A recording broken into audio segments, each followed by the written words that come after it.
SMT Nation, we are back. Nation, you may have caught the news here on our channel or somewhere else, and that's T-Mobile is going to acquire US Cellular.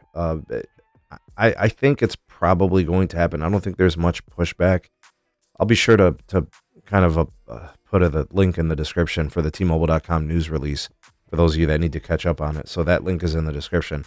But I want to talk about the argument that T-Mobile and US Cellular are making to get the FCC to allow this transaction to happen.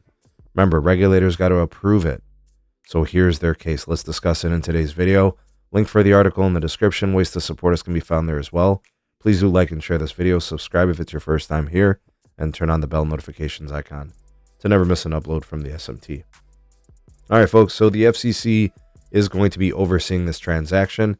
T-Mobile would like to purchase elements of the US Cellular company from them, valued at somewhere, I think, like $4.5 billion. The FCC will have to approve, and they're the regulating agency for this.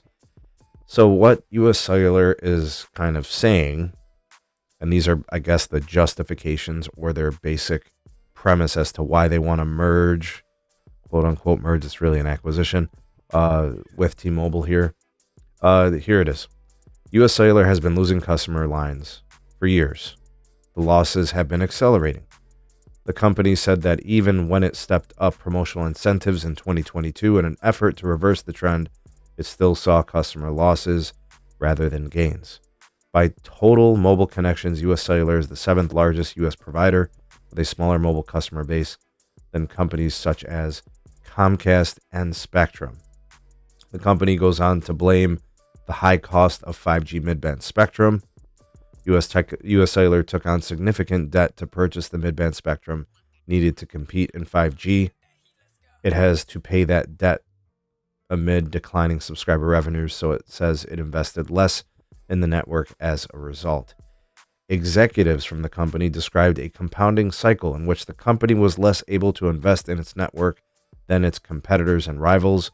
This results in customers being relatively dissatisfied with the experience on US Cellular, thus prompting them to move to their competitors, then having even less revenue to invest in the network and operations. US Cellular said that due to its market position and the state of its existing business, with a dispersed geographic footprint that covers parts of the Midwest and the West, and lack of scale, it looked at alternatives to the merger and concluded that it could not recognize or reorganize itself out of the disadvantages in an effort to remain competitive would not materially improve its position. So here we go. A long, drawn-out explanation. T-Mobile wants to buy a lot of their spectrum. T-Mobile will get access to a bunch of, like, thousands of towers. All of this would help T-Mobile, but of course, this eliminates another competitor, which is what customers would prefer to have. Does it make a better T-Mobile network? Absolutely. Does it make a more viable network for T-Mobile to compete against AT&T and Verizon, who have larger networks than T-Mobile? It absolutely does. But here it is. This is the same playbook that Sprint used when they wanted to get the Sprint and T-Mobile merger approved from the FCC. It was, we're not going to make it. We're the little guy. We can't compete. Remember Marcelo crying in court with John Leisure? Right? Both of them crying about how small they are and how they can't compete with big bad Verizon and AT&T. This is the same playbook. And to be honest with you, I guess I would play the same play.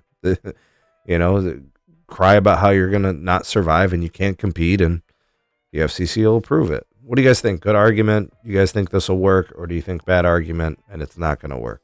Sound off in the comment section below. You're the voice of the people, the SMT Nation. Let your voice be heard.